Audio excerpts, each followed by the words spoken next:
Hey there. I'm really glad you're here right now. I know what brought you to this moment, that overwhelming pull, that feeling like a wave is about to crash over you and you're not sure if you can keep standing. But you clicked on this video, you paused, and that pause, that tiny moment of hesitation, tells me something important about you. Part of you wants something different. Part of you is still fighting. So please, stay here with me, just for a little while. We don't have to do anything complicated. We don't have to solve everything tonight. We just need to get through this moment together. And I promise you, we can do that. First, I want you to know something that might be hard to believe right now. You are not the only person feeling this way tonight. Right now, at this very moment, there are thousands of people around the world experiencing this exact same struggle. They're feeling that same magnetic pull towards something they know won't truly satisfy them, something that might even hurt them, but something that promises temporary relief from whatever pain they're carrying. Maybe for you, it's the bottle sitting in your kitchen. Maybe it's the substance you've been trying to quit. Maybe it's opening that browser in incognito mode, knowing exactly where your fingers will take you. Maybe it's the unhealthy relationship you keep going back to, or the self-destructive behavior that's become so familiar it almost feels like home. Whatever it is, I want you to know, I'm not here to judge you. I'm not here to shame you. I'm not here to tell you that you're weak or broken or that there's something fundamentally wrong with you, because none of those things are true. You're here because you're human. You're here because you're struggling with something that millions of people struggle with. And you're here because despite everything, despite how strong this urge feels right now, there's still a part of you that wants to choose differently. Let's talk about what's actually happening in your body and mind right now, because understanding this can help you feel less afraid of these sensations. That urge you're feeling is not you. It's not your character. It's not your identity. It's a neurological response. Your brain has learned to associate certain behaviors with relief, with pleasure, with escape from discomfort. And when stress comes, when anxiety rises, when loneliness creeps in, or when triggers appear, your brain does what it's been trained to do. It screams for the thing that has provided relief before. This is your brain's way of trying to protect you, actually. It sounds strange, I know, but your brain genuinely thinks it's helping. It remembers that this substance, this behavior, this habit made uncomfortable feelings go away, at least temporarily. So when you're hurting, your brain offers you the quickest solution it knows. But here's what your brain doesn't fully understand yet. The relief is temporary, but the consequences last longer. The shame that comes afterward lasts longer. The cycle of trying to quit and failing and trying again lasts longer. The distance it creates between you and the life you actually want, that lasts much, much longer. Right now, your body is probably feeling tense. Maybe your heart is beating faster. Maybe your hands are restless. Maybe you feel hot or cold or both. Maybe there's a tightness in your chest or a churning in your stomach. These physical sensations are real and they're uncomfortable, and they make the urge feel even more overwhelming. But here's something crucial. These sensations will peak and then they will pass. Urges are like waves. They rise, they crest, and then they fall. You don't have to ride them all the way to shore. You can let them wash over you and recede without acting on them. Can I ask you something? And you don't have to answer out loud. This is just between you and yourself. But what are you really trying to escape from right now? Is it loneliness? That deep, aching feeling that nobody truly sees you or understands what you're going through? Is it shame from the last time you gave in? That voice in your head that says you're not strong enough, you'll never change, you might as well just give up. Is it anxiety about tomorrow, next week, next month? The overwhelming feeling of responsibilities you don't know how to handle? Is it grief? Maybe you've lost someone, or lost a version of yourself, or lost opportunities that you can never get back. Is it boredom, that restless, empty feeling when you're alone with your thoughts and it feels like there's nothing meaningful to fill the space? Is it physical pain that you're trying to numb, or emotional pain that feels too big to hold? Whatever it is, I want you to know your pain is valid. The fact that you're trying to escape it doesn't make you weak. It makes you human. We all want relief from pain. That's not wrong. The only thing we're working on here is finding relief that doesn't ultimately create more pain. You've been trying to outrun something, and that's exhausting. Tonight, what if instead of running, we just sat with it for a little while, not forever, just for right now?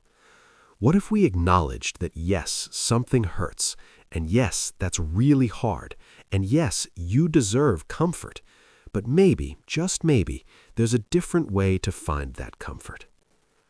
I want to be gentle here, but I also want to be honest with you, because I think you deserve honesty. You already know this, but sometimes we need to hear it from someone else. Every time you give in to this urge, what does it cost you? Maybe it costs you your self-respect, that feeling when you look at yourself in the mirror afterward and you can barely hold your own gaze. Maybe it costs you your relationships, the distance you create between yourself and the people who love you because you're hiding this part of your life, or because you're not fully present when you're with them. Maybe it costs you your health, your physical body bearing the weight of these choices, or your mental health deteriorating under the cycle of addiction. Maybe it costs you your time, hours that disappear into this behavior, hours you can never get back, hours that could have been spent building the life you actually want. Maybe it costs you your dreams, the goals you've put on hold, the person you want to become, the life you want to create, all of it waiting on the other side of this struggle. And here's the thing that might be hardest to face. Each time you give in, it gets a little bit harder to resist the next time. The neural pathways get stronger, the habit gets more entrenched, the voice that says just this once gets louder and more convincing. But, and this is important, the opposite is also true. Every time you resist, every time you choose differently, you weaken that pathway just a little bit. You prove to yourself that you're capable of more than you thought. You build the muscle of self-control, and like any muscle, it gets stronger with use. Tonight could be one of those times. Tonight could be the night where you prove to yourself that you're stronger than this urge. Let's get practical, because I know that understanding why this is hard doesn't automatically make it easier. You need some concrete tools to help you through this moment. First, change your physical state.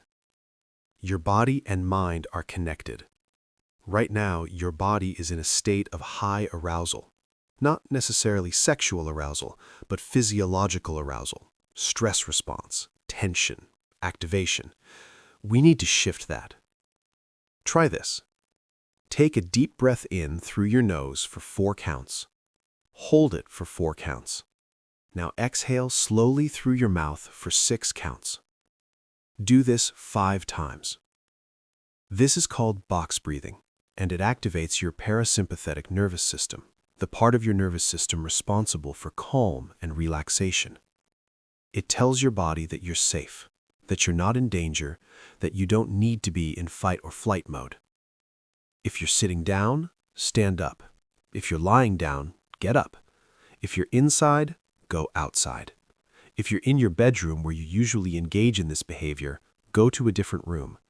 Physical movement and change of location interrupt the behavioral pattern your brain is following. Second, the 15-minute rule. Tell yourself you can do whatever you're craving, but not for 15 minutes. Set a timer. During those 15 minutes, do something else. Call a friend. Take a shower. Go for a walk. Do some push-ups. Clean something. Watch a different video. Read something. Pray or meditate. Journal about what you're feeling. Often, by the time those 15 minutes are up, the peak of the urge has passed.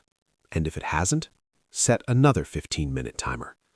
You don't have to resist forever. You just have to resist for 15 minutes at a time. Fourth, play the tape forward. Close your eyes and really imagine what happens if you give in right now.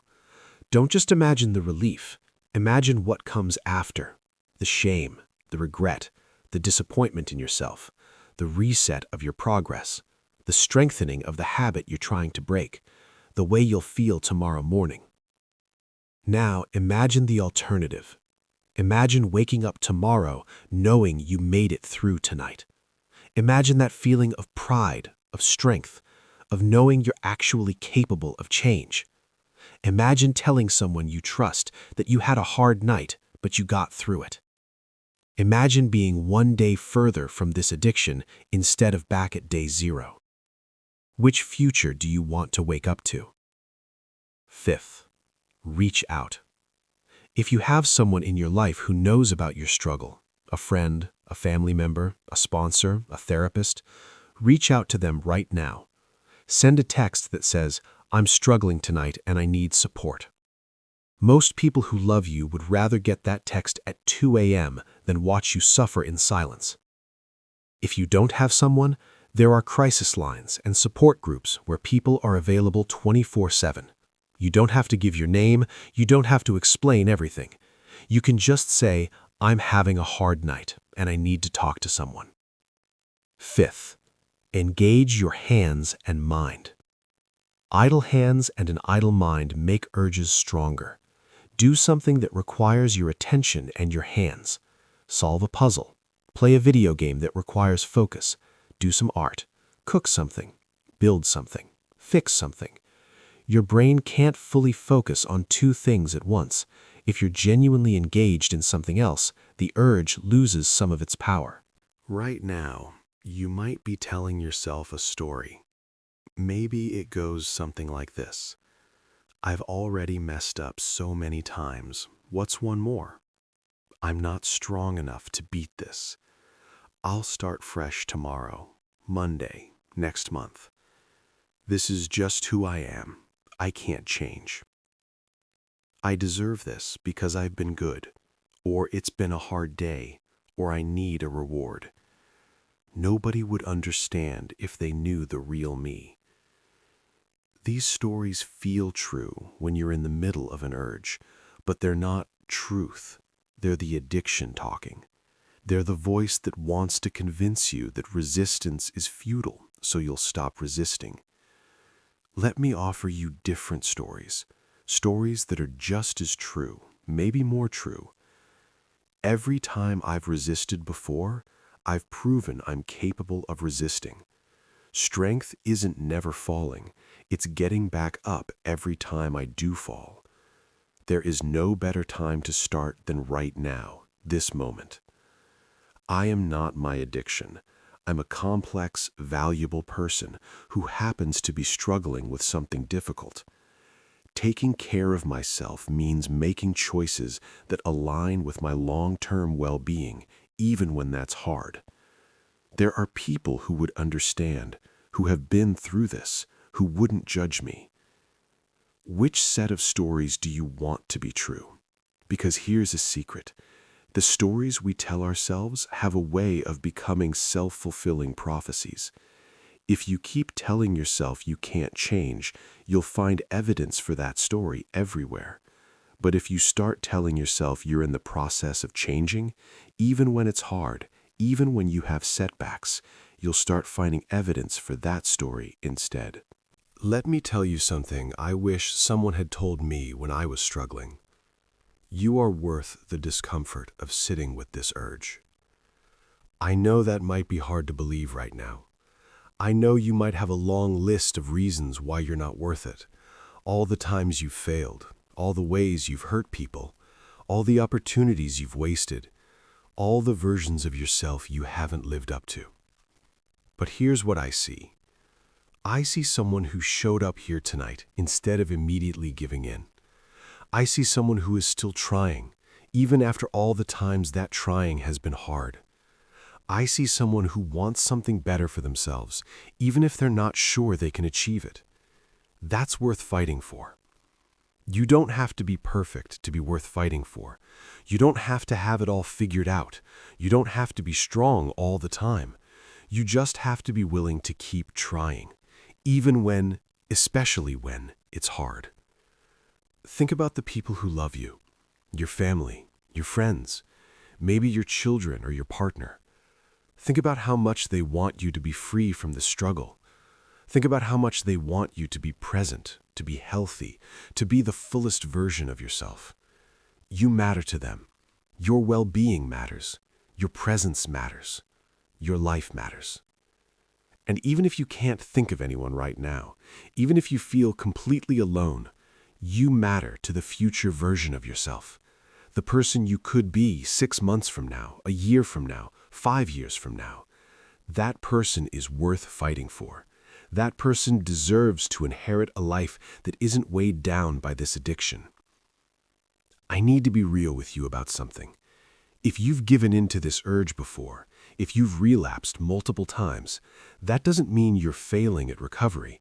It means you're human, and recovery is hard, and you're learning. Think about learning any new skill. When you were learning to walk, you fell down, a lot. But nobody looked at a toddler falling and said, well, I guess you're just never going to be able to walk. You failed too many times. They helped you back up and encouraged you to try again. This is the same thing, just with higher stakes and more shame attached to it. But the principle is the same. You're learning a new way of being, and learning takes practice, and practice includes mistakes. The goal isn't perfection. The goal is progress. The goal is that the space between relapses gets longer. The goal is that when you do relapse, you get back up faster. The goal is that you learn from each attempt what triggers you, what helps you, what strategies work and what don't. If you've been trying to quit for months or years and you keep relapsing, that doesn't mean you should give up. It means you haven't found the right combination of strategies and support yet. It might mean you need professional help. It might mean you need to address underlying trauma or mental health issues. It might mean you need to change your environment or your social circle. It might mean you need medication-assisted treatment. It might mean you need to try a different recovery program. But it doesn't mean you're incapable of recovery. It just means you haven't found your path yet. And tonight is another chance to take one more step on that path. Here's some hope for you, grounded in science. Your brain is not fixed. It's not permanently broken. It can change, heal, and rewire itself. This is called neuroplasticity. Every time you resist an urge, every time you choose differently, every time you create new habits and new patterns, you're literally changing your brain. Those neural pathways associated with your addiction, they can weaken. New neural pathways associated with healthier coping mechanisms, they can strengthen. It takes time. Neuroscientists estimate it takes about 90 days of sustained abstinence for your brain chemistry to start normalizing after addiction. That's roughly 3 months. 3 months might sound like forever right now, but it's also just 90 days. 90 individual days, each one achievable. And here's the beautiful thing.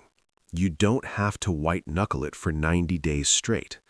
Each day of recovery makes the next day a little bit easier. Your brain starts to recalibrate. The intensity of cravings diminishes. The psychological dependence loosens its grip. People who've been in recovery for years often say they can't imagine going back to how they used to live. Not because they have perfect willpower now, but because their brain has fundamentally changed. They've built new patterns, new sources of joy, new ways of coping. Their brain has literally reorganized itself around a different way of being. That can be your future too, but it starts with tonight. So, here we are. You've been with me for a while now. How are you feeling? Has the urgency of the urge decreased at all? Even a little bit? Sometimes just the act of pausing, of reading or listening to something, of staying with someone even virtually is enough to ride out the worst of it. I want you to know that I'm proud of you for being here.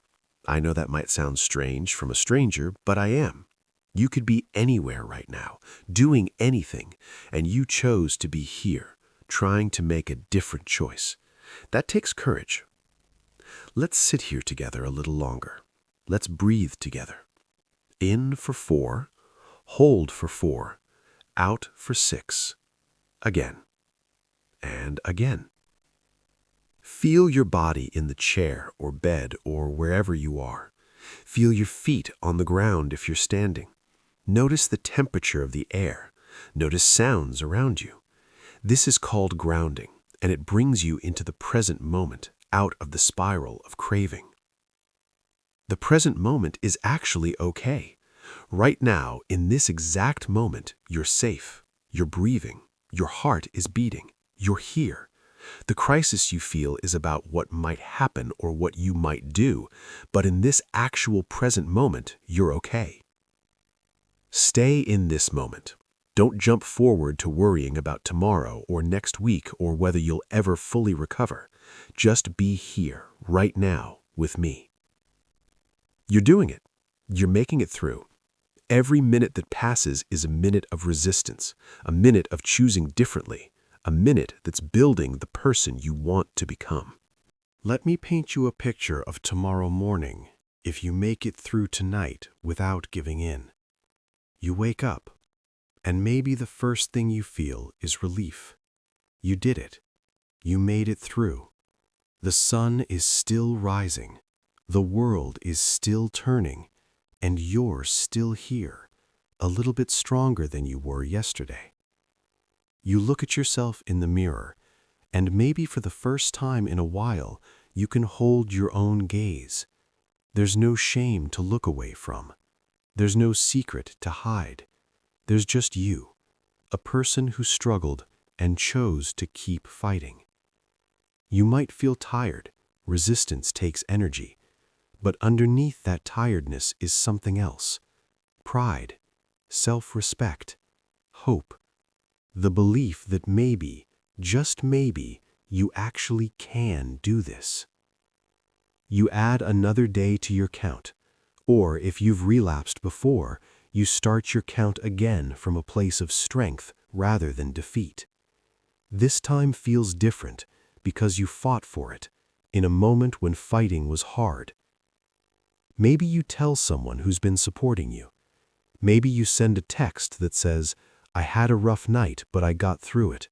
And they respond with encouragement, with pride, with relief that you're okay. You go through your day with a little more energy because you're not carrying the weight of shame and regret. You're a little more present because you're not distracted by the cycle of craving and guilt. And when night comes again, you remember, I did it yesterday. I can do it today. That's the morning that's waiting for you. That's what you're choosing right now by staying here, by resisting. Is it worth it? I think it is. I think you are. Because it will come back. Maybe not tonight if you make it through, maybe not tomorrow, but at some point it will return. And I want you to be prepared for that so you don't feel blindsided. When it does, come back here. Watch this again or read this again.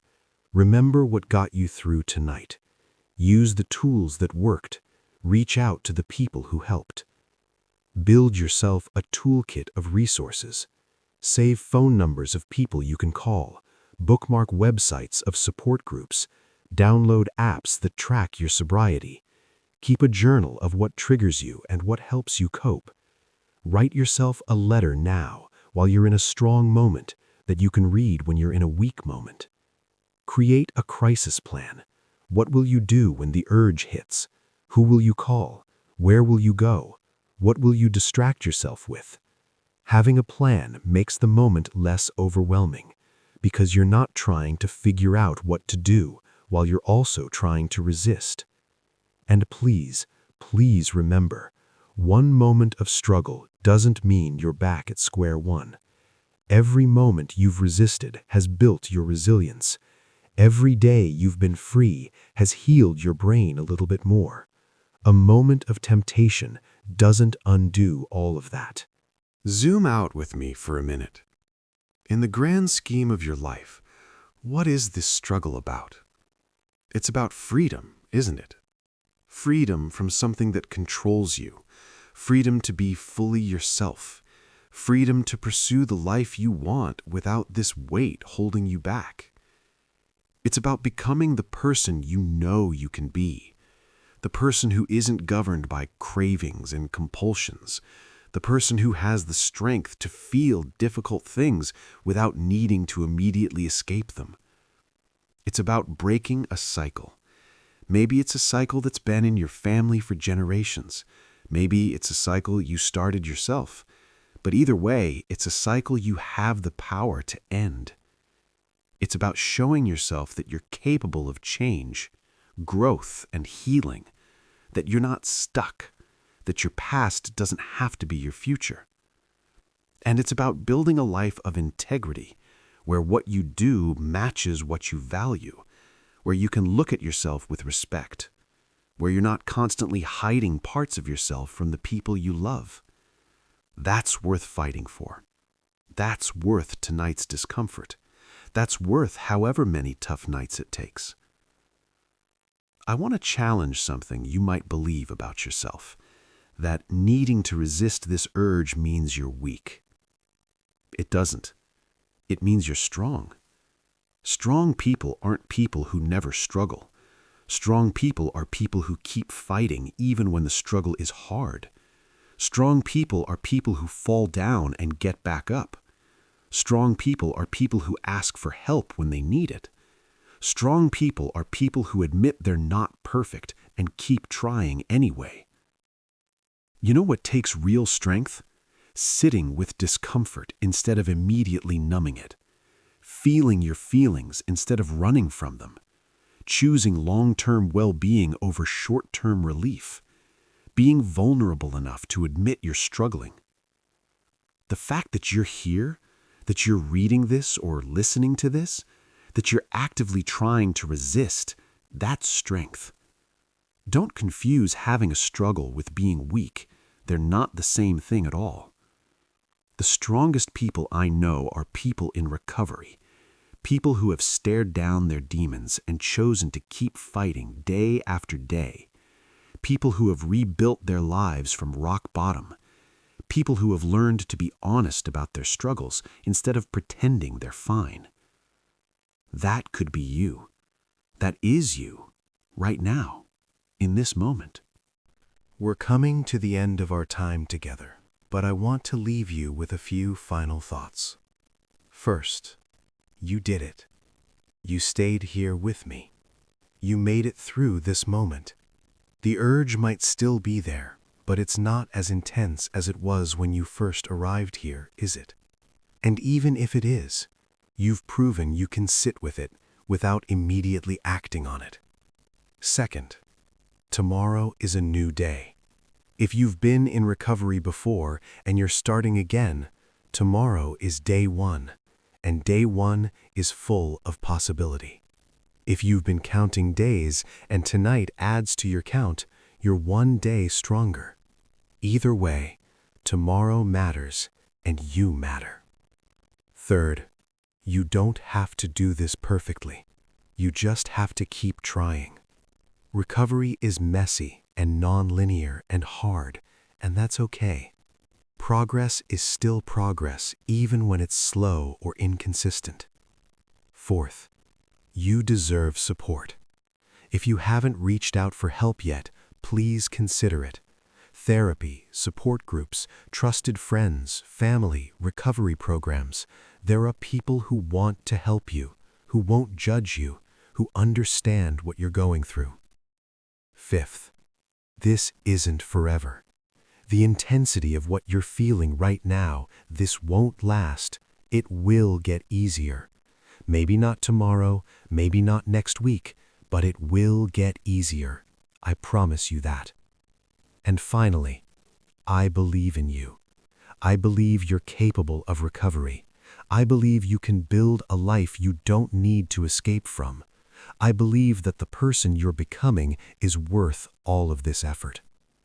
Before you close this or move on to whatever's next, I want you to do one more thing for me. Put your hand on your heart. Feel it beating. This body has carried you through everything, every struggle, every hardship, every moment of pain. It's still here, still working, still hoping. Your body wants you to heal. Your body is on your side. Take one more deep breath. Feel the air fill your lungs. You're alive. You're here. And while you're here, there's hope. There's always hope. Now, make yourself a promise. You don't have to promise you'll never struggle again. You don't have to promise you'll be perfect. Just promise yourself that you'll try. Promise yourself that you'll reach out for help when you need it. Promise yourself that you'll be kind to yourself in this process. Promise yourself that you won't give up, even when it's hard. Can you do that? I think you can. If this resonated with you, if this helped you get through tonight, please come back whenever you need to. This will be here. I'll be here, in a sense, ready to sit with you through the hard moments whenever they come. Save this. Bookmark it. Share it with someone else who might need it. Let it be one of your tools in your toolkit of recovery. And please, if you feel comfortable, let me know that you made it through. Not for me, but for you, as a way of acknowledging your own strength and celebrating this victory, however small it might seem. You're not alone in this. You never were. There's a whole community of people fighting the same fight, struggling through the same nights, choosing recovery one difficult moment at a time. You're part of that community now. You're one of us, the ones who struggle, the ones who try, the ones who don't give up, the ones who keep hoping and fighting and believing that something better is possible. Welcome. We're glad you're here. We're glad you're still trying. We're glad you chose to stay. Now, go get some rest, drink some water, take care of yourself, and know that you did something incredibly difficult tonight. You chose yourself. You chose your future. You chose your healing. That's everything.